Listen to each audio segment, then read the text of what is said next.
This is Callum Smiles for Vox Populi, and today I want to highlight a growing issue in the UK, which is the problem of the United Kingdom potentially becoming an Islamic republic.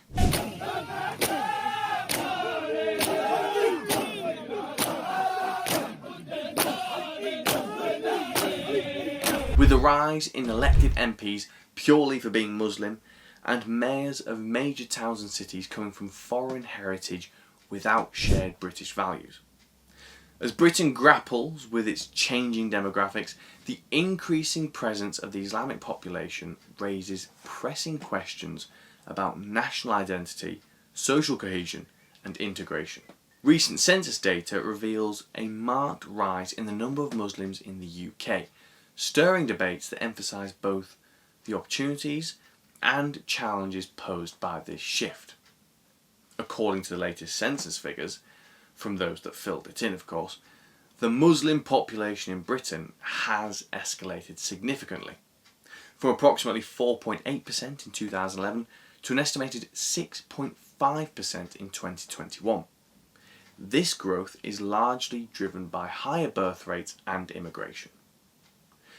Major cities such as London, Birmingham, Manchester have become focal points for this demographic change, leading to communities that increasingly reflect Islamic culture and values and not British or European values. The rising Islamic population prompts serious consideration of what it means to actually be British in a multicultural society, with multiculturalism being an experiment which we already know has failed. Critics argue that the influx of diverse cultural practices could dilute traditional British values and customs.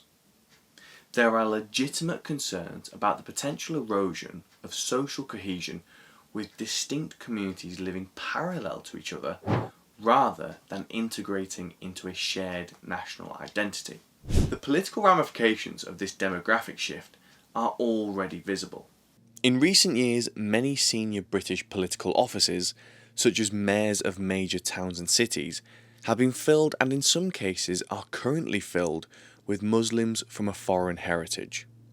These mayors in years gone by in the likes of Oxford, Leeds and Blackburn etc., and currently in the likes of Sheffield and London, have values that do not represent the wider British public, but in fact are the values of foreign lands that directly oppose our way of life.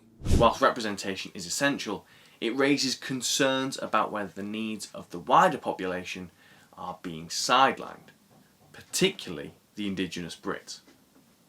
In discussions surrounding the growing Muslim population, security concerns cannot be ignored. Instances of radicalisation and extremism, although not representative of the community as a whole, have contributed to rising apprehensions amongst the public.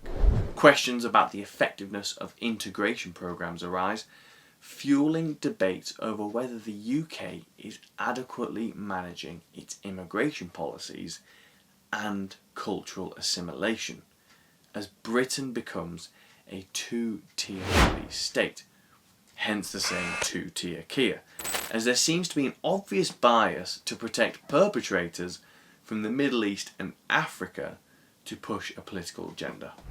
The increasing visibility of Islamic communities has also led to a rise in identity politics in Britain. Some argue that this fosters division rather than unity, as political discourse becomes centred around ethnic and religious identity rather than common national interests. The potential for conflict between different cultural values and practices remains a critical issue, emphasising the need for robust discussions on the integration of new populations, as well as forced remigration and the closing of borders. In conclusion, the growing Islamic population in Britain presents complex challenges that demand thoughtful discussions and action. As the nation navigates this transformation, it's crucial to balance cultural appreciation with the preservation of British values, ensuring a harmonious future for the United Kingdom. So what do you think? Let us know in the comments below whether you think the rise of the Islamic population in the UK is a danger, or if you think that there is absolutely nothing wrong with it. And if you want to stay up to date with everything we do here at Vox Populi, then please head over to voxpopularmedia.com, where you can register to get everything sent to you into your email box so you never miss a thing. Thank you.